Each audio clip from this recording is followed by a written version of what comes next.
secret inside. Can you guess what is in it today?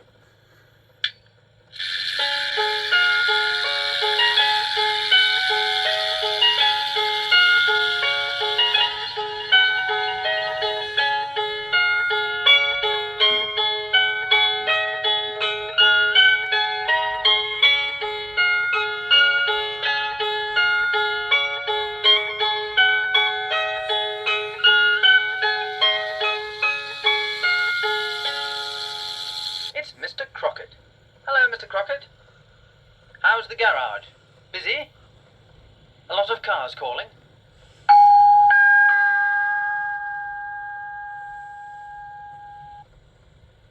That's right, keep it all ship-shape and Bristol fashion. If your car is needing petrol, if your van has broken down, if your motorcycle engine starts to stick, then go to Crockett's Garage, to Mr. Crockett's Garage. He will do the work, and he'll do it very quick. Fill her up, the petrol pumps are working. Pump them up, you know what tires are.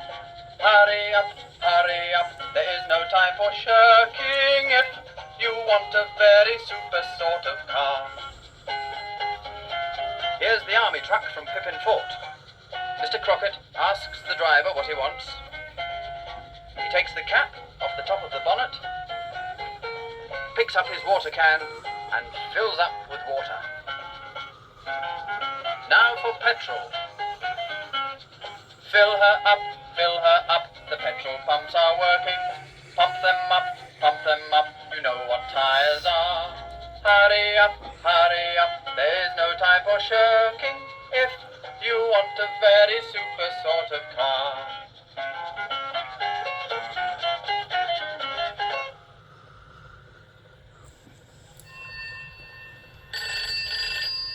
Telephone.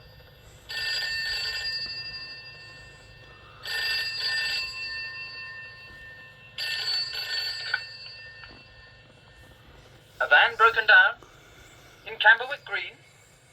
Please come quickly. Mr. Crockett must hurry to the rescue.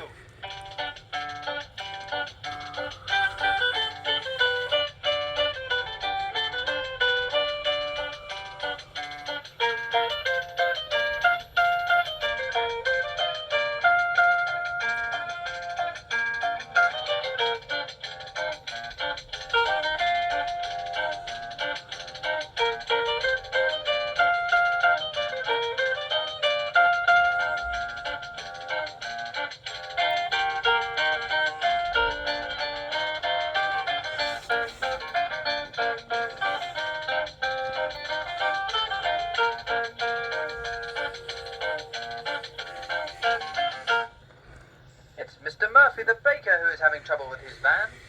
His children, Mary and Paddy, are trying to help him, but they don't really know much about engines. Thank you for coming so quickly. The van won't start. What do you think it is? Mr. Crockett looks in the engine. Mr. Crockett looks in the tank. Mr. Crockett looks at the dashboard. He puts in an arm and turns a key. You haven't switched her on, Mr. Murphy. Oh, don't worry, we all do it sometimes. Poor old Mickey. Sometimes it seems that your head is made of muffins. Well, there's another satisfied customer. But Mr. Crockett must hurry back to the garage. Someone might be wanting him.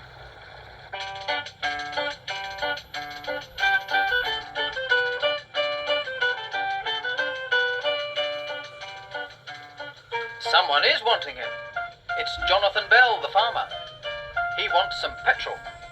He's very proud of his truck. It is brand new, the very latest model. And here is Dr. Mop. He wants petrol too. His car is very old indeed. When Farmer Bell sees it, he wants to laugh, but he wouldn't like to hurt the doctor's feelings, so he says, "Good day to you," instead. Here is Mr. Crockett. It's a good thing Mickey didn't take up more time, or two of his best customers would have been kept waiting. Petrol, Dr. Mop? Petrol, Farmer Bell? Mr. Crockett wastes no time. He puts petrol in Dr. Mop's tank, 1, 2, 3, 4 gallons of the best petrol. There we are, sir. Thank you very much, says Farmer Bell. He thinks the petrol went into his tank. Away he goes. Oh dear, his tank is still nearly empty.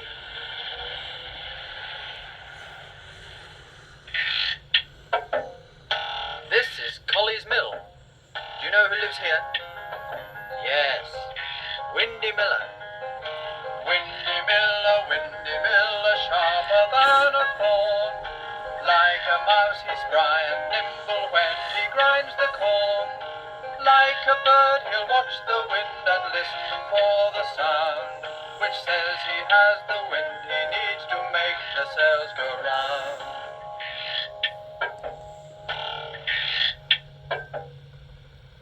Windy has some shopping to do. No motor cars for him. He likes a good old-fashioned tricycle.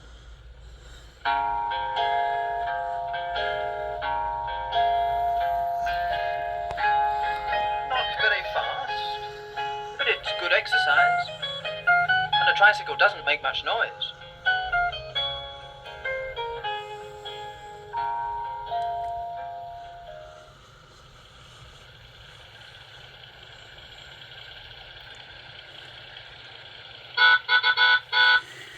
It's Jonathan Bell in his farm truck. Windy signals for the truck to pass him.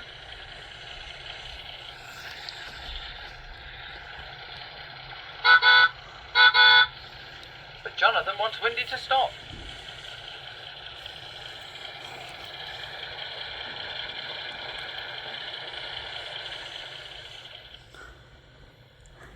Farmer Bell has a sack of corn for Windy.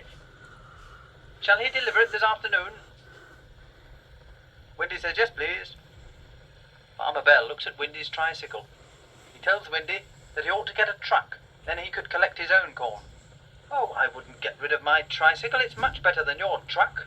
It never breaks down or makes horrid noises. Why, I'm sure it could race against anything. Anything? Anything. Jonathan thinks that's very funny. If you can race anything, Windy, he says, you shall race me this afternoon from Colley's Mill to Camberwick Green. And if you win, I will give you the sack of corn.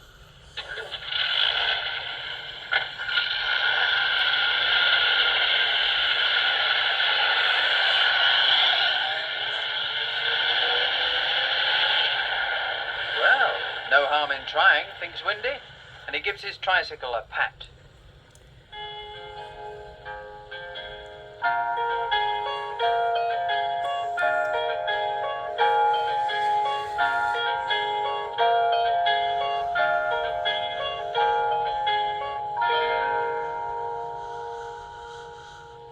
At Camberwick Green, Jonathan is shopping in the post office.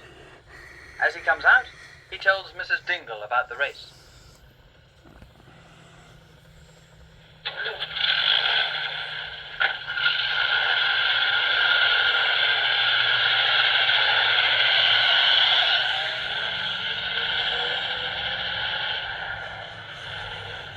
Here comes Mrs. Honeyman.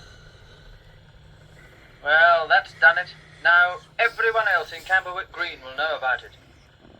Peter Hazel, the postman. Dr. Mott. Mr. Carraway, the fishmonger. Mickey Murphy, the baker. Captain Snort, the pippin fork. Roger Varley, the sweep. Well, now everybody knows. They're all coming to see the race. Colley's Mill is not working. Windy has other things to do. The race begins at any moment. Captain Snort is to be the starter, and one of the boys is getting the starting gun ready. On your marks. Get set. They're off!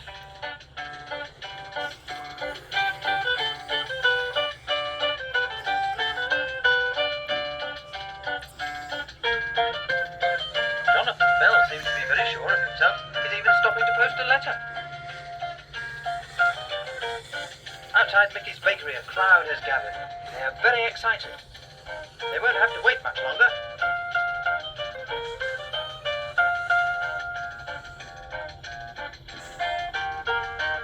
Farmer Bell has passed Windy Miller. And how fast he's going! How can Windy possibly win? Jonathan's truck is very near Camberwick Green. Poor old Windy. But what's this? Jonathan has stopped his truck outside the post office. He's getting out and going inside. Jonathan is so sure that he can win that he's actually stopping to buy something. Here comes Windy. Jonathan is going to wait for Windy, then start his truck and beat him to the winning post on the other side of the green.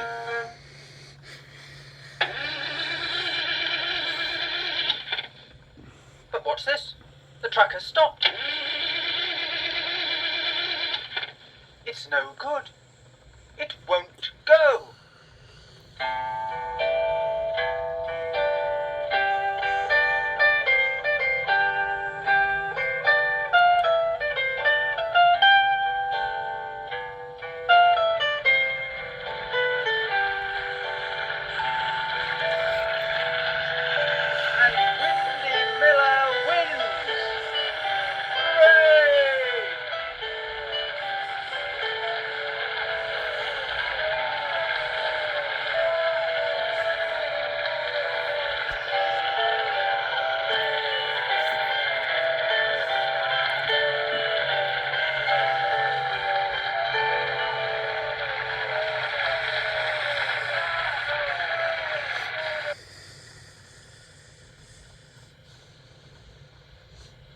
Hello, Mr. Crockett.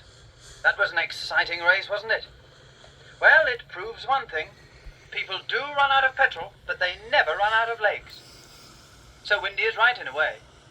You can trust your own 2 legs more than any car, however grand.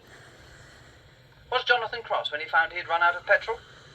Which is why he lost the race. That's right. Keep it all shipshape and Bristol fashion. Fill her up, the petrol pumps are working. Pump them up, you know what tires are. Hurry up, there is no time for shirking if you want a very super sort of car. Goodbye, Mr. Crockett.